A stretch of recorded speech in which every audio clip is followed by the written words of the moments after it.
Hi, this is Little Dwarf playing games while rambling incoherently into the microphone. Why? Well, just because I can, and I continue with Sanitarium blind.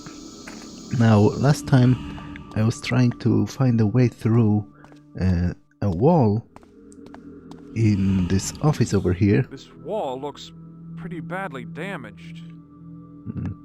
Because I wanted to reach this pipe on the other side of the wall. Too far away. As I could possibly take it, and obviously if I can take it, then I am supposed to.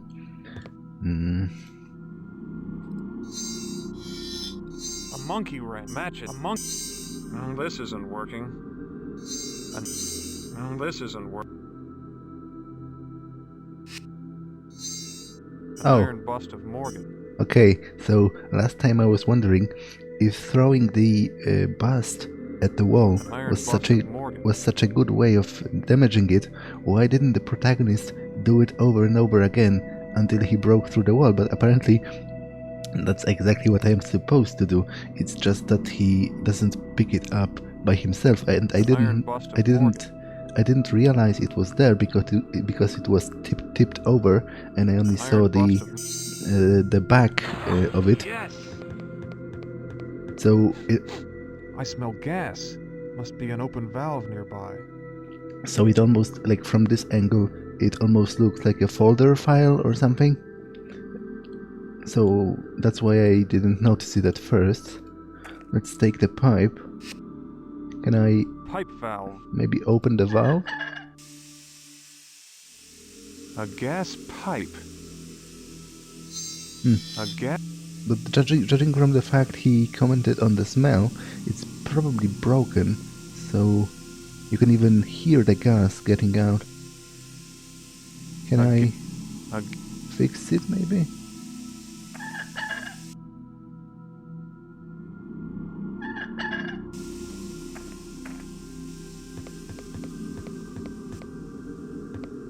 And on the other side there is the crematorium over here. A bunch of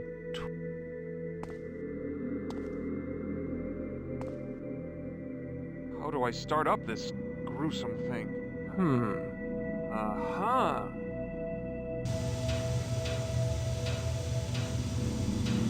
So does it work now? Okay, it does. So am I supposed to burn the bodies? Now the bodies are numbered. This body says 2. So it might be that I am supposed to burn them in order or something. But doesn't look like I can interact with any of them apart from this one. So maybe... Damn it, I should have... Freak, I didn't check the number on it. Like, I probably should have. Just to be certain of the...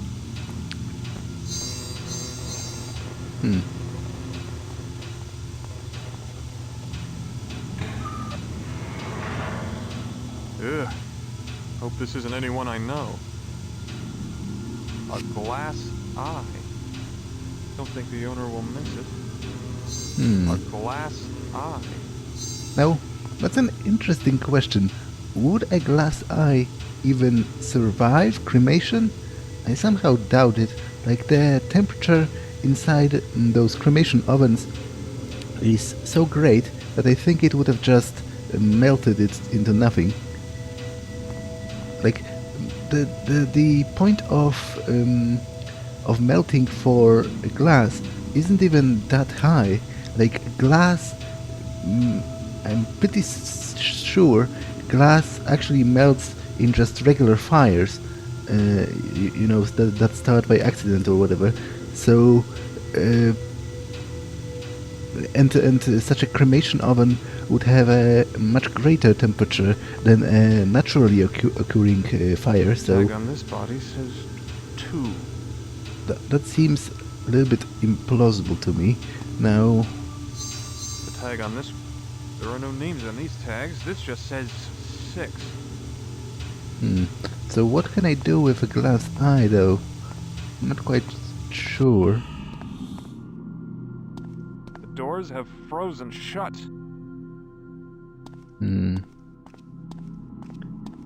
Now, the doors to this building over here are closed. This door is locked.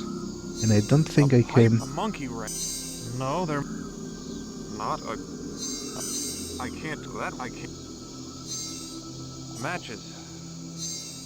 There's a nice warm beam of light coming through. I guess maybe I can use the glass eye as a focus for some light, or... Like, I'm not sure what I'm doing here. I don't have any sight of my eventual goal, or if I do, then I simply don't realize that. Like, presumably in the long run I'm trying to get into this building, because obviously it's there and the door is locked, which is an obvious indication that that I should probably get inside there at some point.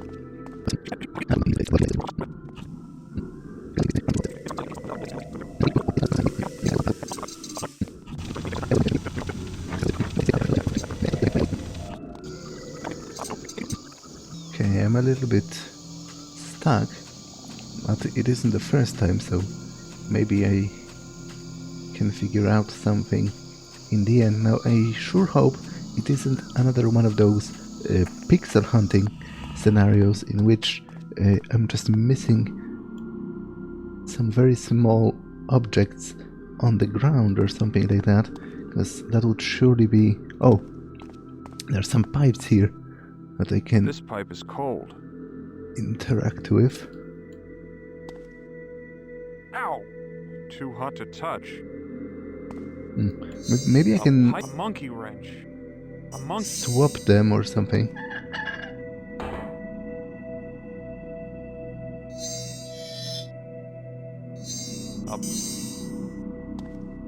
Okay, so I'm trying to... Ah, right. I'm going to use the U-pipe to redirect the hot air from the crematorium area to here to make the door unfreeze, right?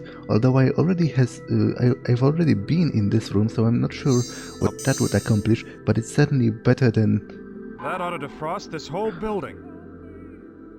Than just standing in place. Oh. There is somebody banging on the doors and screaming, "I'm not dead." It's pretty creepy.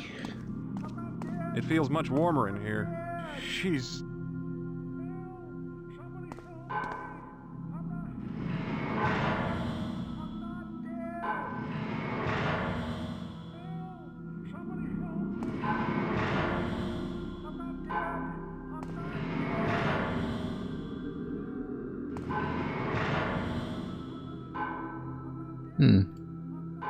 But... Ah, okay, I can open to get there? I can open the top ones as well. For a second I was confused. Clearly I heard somebody shouting, so there must be someone in one of those.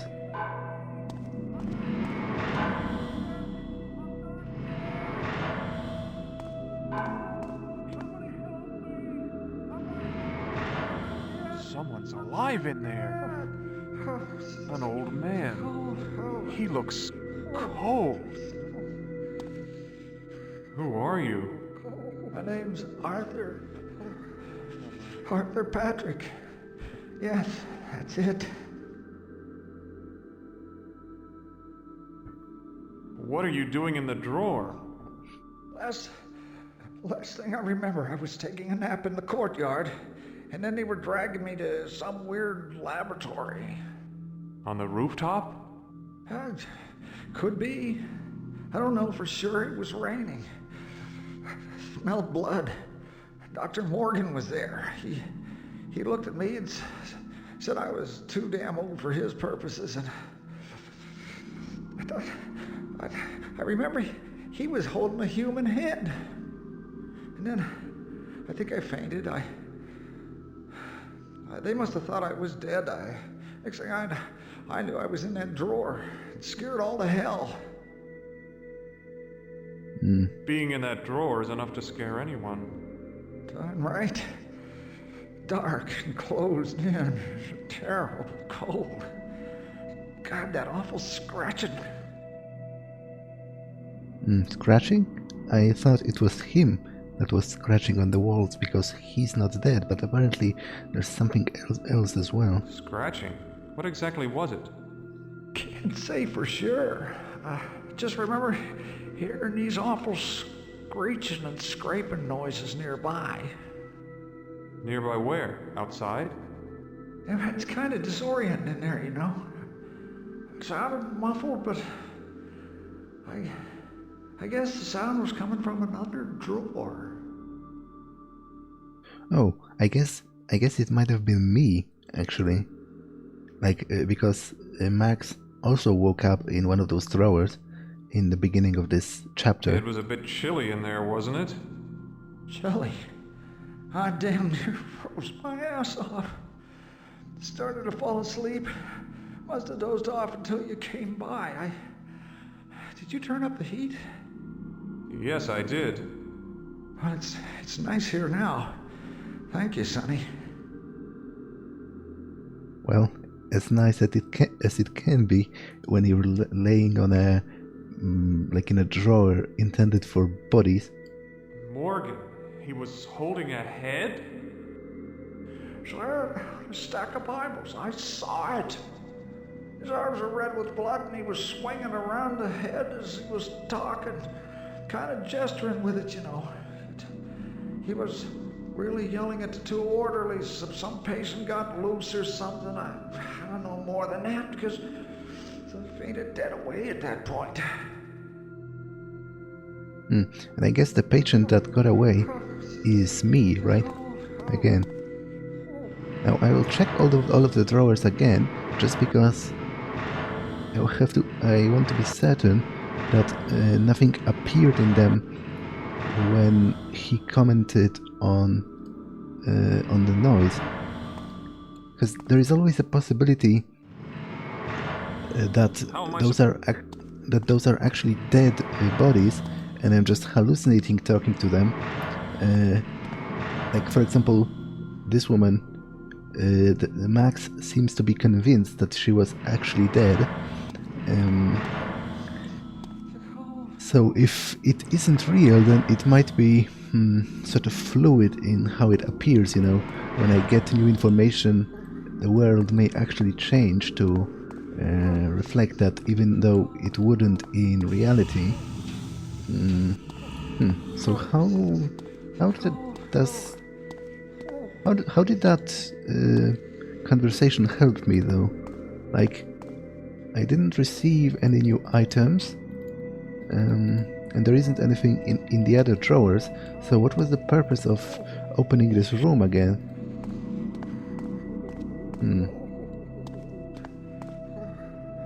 That's really hot. An empty brass. Okay, I don't have the wrench anymore, so I don't think I can dismantle the pipe again. Really hot. Unless I can turn off the fire now. The tag. There are no.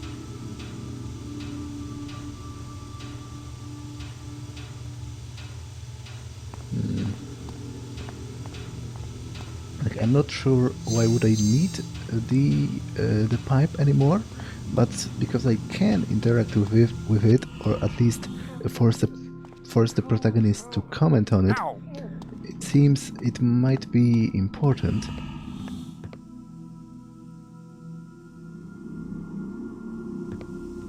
So I'll try turning the valve here to turn it off. A gas pipe. A gas. Okay, it looks like I can't actually do that, which I am a little bit annoyed by, because Despite opening this room, it looks to me like pretty much nothing has changed in my situation, and I still don't know what to do.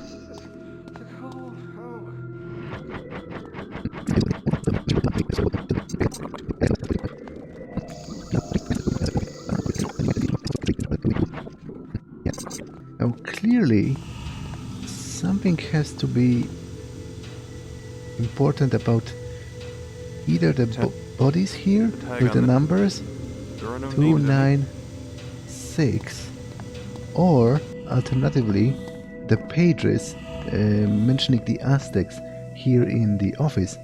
The number 3 is written on. 3. Someone wrote the number 2 here. Number 2. 4.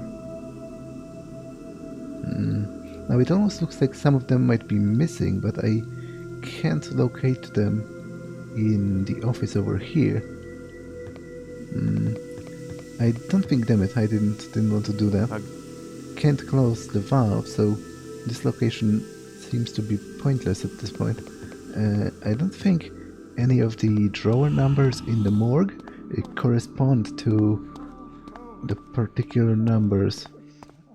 Like there is 6, 7, 8, 9, 10. Is it 1? It doesn't. Oh, well, I guess it would make sense. 1, 2, 3, 4, 5, and then 6, 7, 8, 9, and 10. Okay, so, but how does that help me? I guess maybe I. What was it again? 296. So maybe I need to open it like in order or something.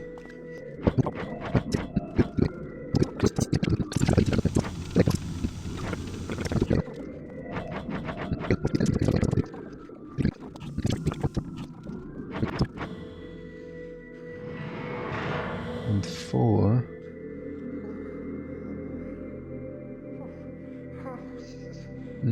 Okay, that didn't. This drawer is empty. Wait, what? Oh. Okay, that's a little bit nonsensical again, because it's more of a question of design. Like, I was clicking here thinking it might cause the protagonist to inspect the drawer, but this just closes it, and it seems I need to click like over here, and that's what causes him to inspect it. So that's a little bit annoying, but at least I figured it out eventually. This drawer is empty. Because again, this isn't really a puzzle. You know, it's just something that you either notice or you don't. This drawer and is empty. I really think games should be designed in such a way that you're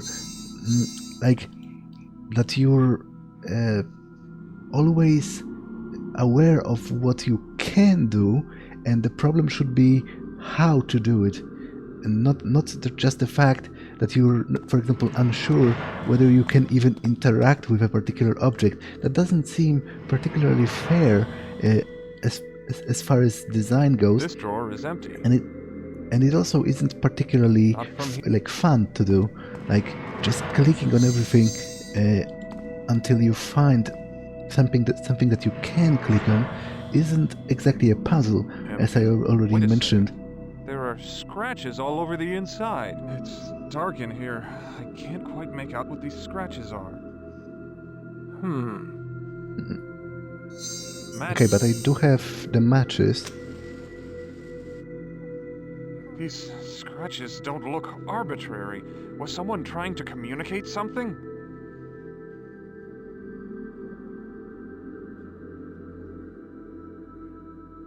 Oh, okay, I'm totally at a loss here. Like, this doesn't even look like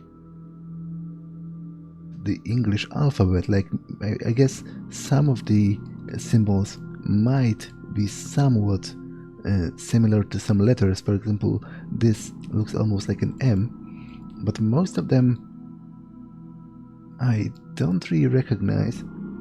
Can I interact with any of them?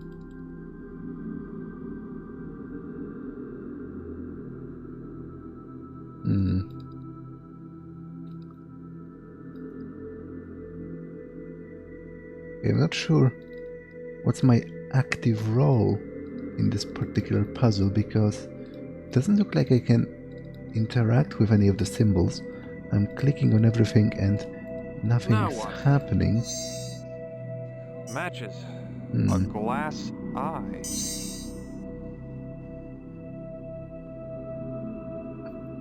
Okay, I totally did that just because I was looking for pretty randomly. I wasn't really thinking about it, but now I am a little bit confused. This doesn't look like a glass eye. It looks like some kind of a magical artifact. It has this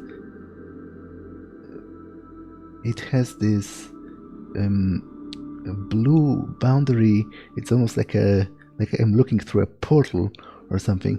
Anyway, there once was a man who planted a tree and spoke to it daily in reverent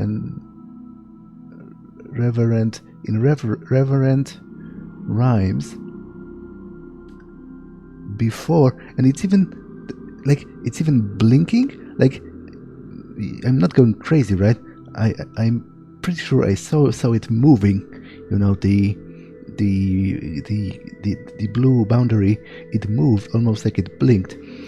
Anyway, spoke to it in reverent rhymes before and again. Before the man died, he shared it with me. The rhyme I have spoken to the tree many times. Approach it with caution and whisper these words. Speak to me, tree, lest your eyes nest with birds. What? That isn't a rhyme at all. I'm not sure if I get it. Well, but still, that was an eye-opening experience.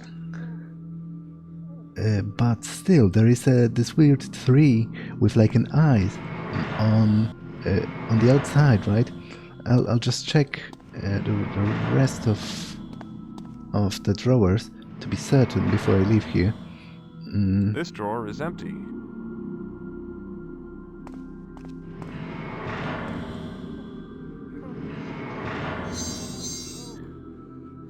To be honest, I'm not sure. I'm not sure how did the glass eye help me. If it's just a real glass eye, then how would it help uncover a hidden message?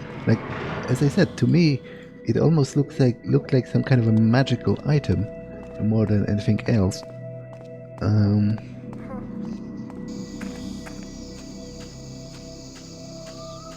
Okay, there is a tree with eyes over here. Speak to me, tree, lest your eyes nest with birds. Why have you summoned me, stranger? Normally it is the man with the glass eye who speaks the words of commandment. I'm afraid he's dead, but he left behind the cryptic message that led me to you. Very well. What is it that you seek? Who are you? My name is Malus Ionsis. I am the guardian of the light, protector of the grove. How do you guard the light? It's all around us. Fool! The light. It is housed within the heart of ancient mighty warriors.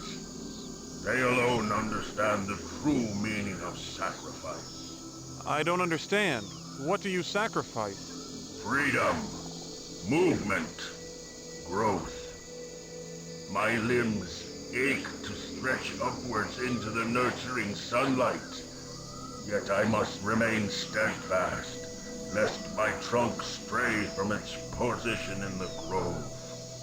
I am he who must remain in place.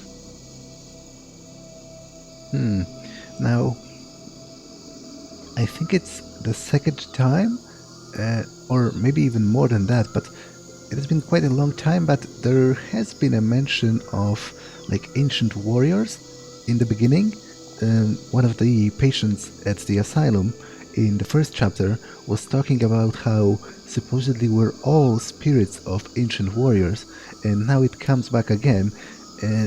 There's also been mentions of the Aztecs. Even in this chapter, there are notes about the Aztecs on the table in the office. So, and I'm still not sure how it all ties together, but I'm quite sure it does.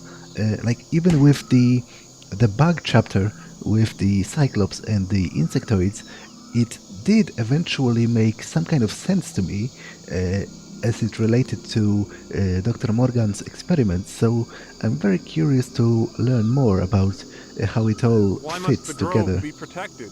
Greed, pride, evil. These aspects of humanity threaten all life. Thus I remain, and none may pass, save one. Who? The Creator. The Creator? Yes, by his name only shall I be swayed from my place.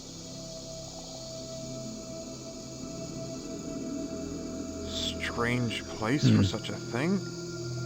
Is that a crystal heart?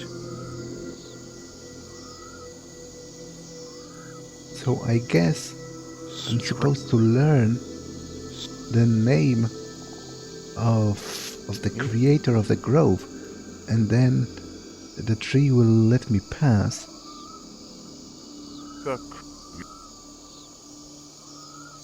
Matches. A glass eye. What's the point? The stone says, Now there are some... Eric R. Get to work, you maggots. There is a gravestone for like a gardener or something over here. Stephen B. Composed as a musician, now decomposing. Ah, no, maybe it was a Difficult to musician read. after all.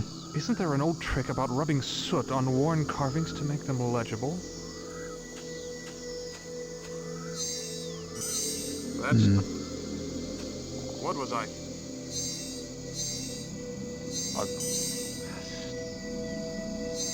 Ah, okay. Maybe I can gather some soot remaining from one of the burned bodies in the crematorium area, and then rub it on the gravestone. Like I can use the urn to gather the ashes, right? Yeah, okay.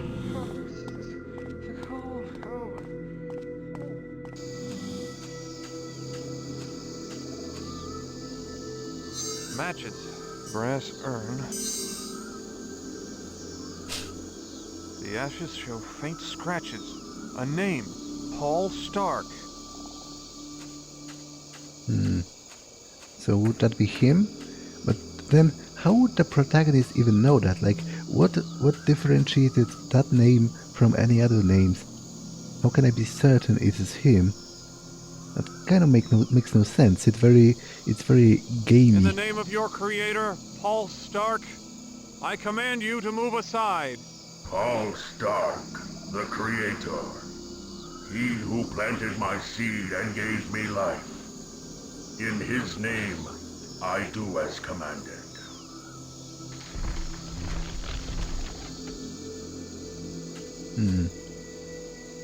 Strange and wonderful prism. It seems to focus the light that passes through it.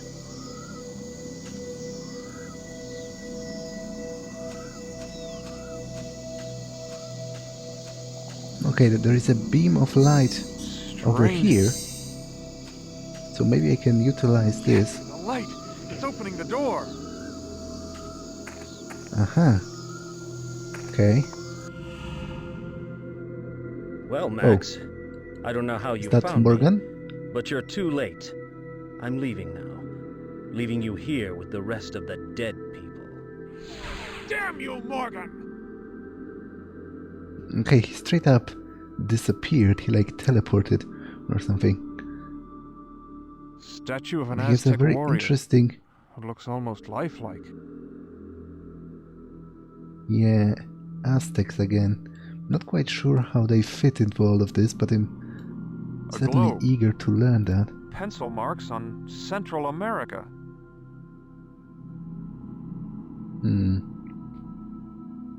Maybe marks of the ancient Aztec cities or something? Their cosmic structure was simple. Earth below in the form of twin mountains. The sun and stars above. Over these, another world exists, one beyond this life. There's a number 1 written next to this passage. Ah, so I guess it's the continuation of the notes from the office, because there was like 2, 3, and 4.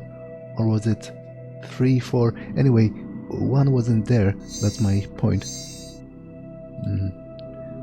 So I guess Morgan is, for some reason, A phone. interested in the Aztecs. Just my luck. It's dead. Number 5 is written next to this passage. Spoken rituals, visual elements, even the placement of participants, all conformed to the balance between 2 states. The secret to activating the device appears to be the use of 5 distinct symbols. Ah, and I guess the symbols correspond to the message, to the notes that are numbered, right? Right? That's what I'm guessing. Their So let's cosmic check number structure 1 was again. Simple. Earth below in the form of twin mountains. The sun and stars above. Over these, another world exists, one beyond this life. There's a number 1 written next to this passage. Okay, so let's looks like check an how the Aztec device calendar. looks. But something's wrong. There's a device hooked up to it. This isn't a normal Aztec calendar. Some of the parts move.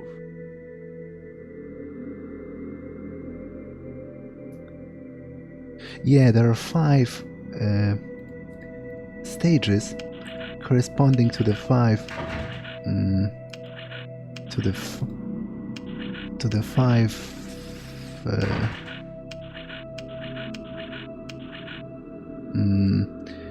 sets of notes. Okay, I think it was like the sun above and the physical world represented by 2 mountains, so that would be it, I think. And what's interesting is that the left part of one of the images corresponds with a certain image on the other part. So maybe you can just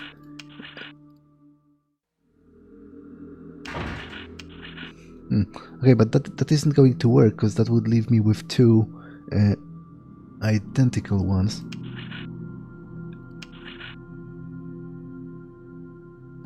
And this one doesn't... Yeah, right.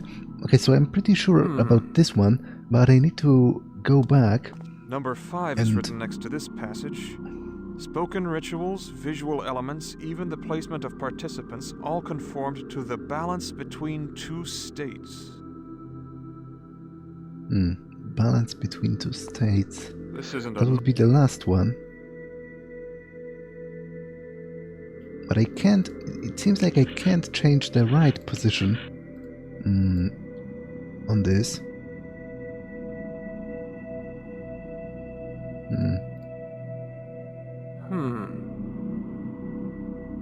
The secret... Now where is the lever or something for this? Will it activate automatically when I'm right? Okay, I'm pretty certain I have the first image correct, but I need to check the other notes.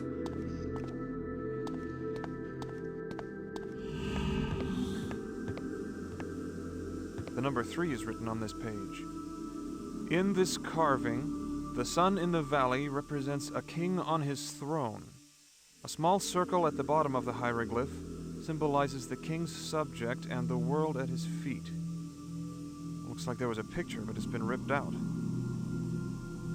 So 3 is the sun in the Someone valley wrote and the number circle 2 below. here. The sunrise figured largely into Aztec culture. Number 4 is Number written 2 here. is sunrise. Aztec culture emphasizes visual components.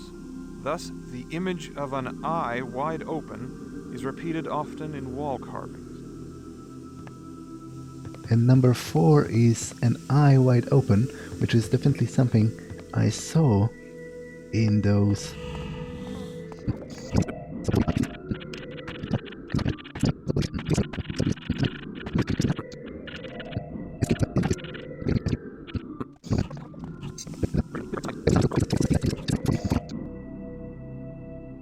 So 2 is the sunrise, you say?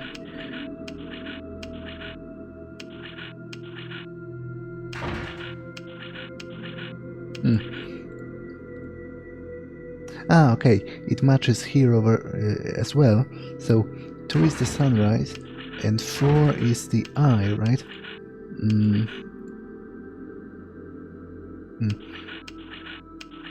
It's a little mismatched. Maybe this is the eye? But that's kind of mismatched as well.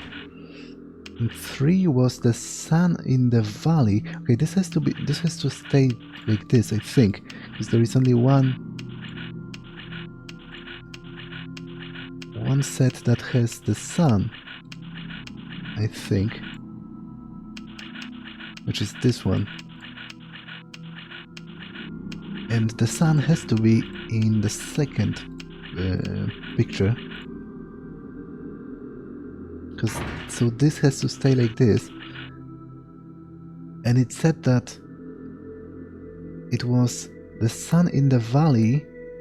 Well, I guess it could be interpreted as the sun and a circle below representing the king's subjects. So I guess this is correct as well. This would be the eye. Yes.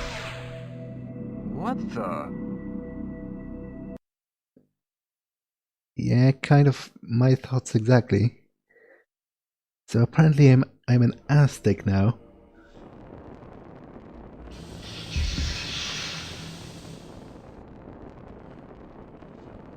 What?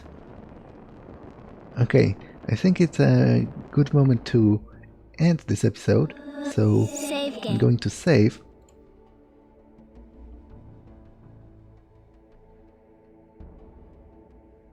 And that's all for this one, and I'll see you in the next one. Bye.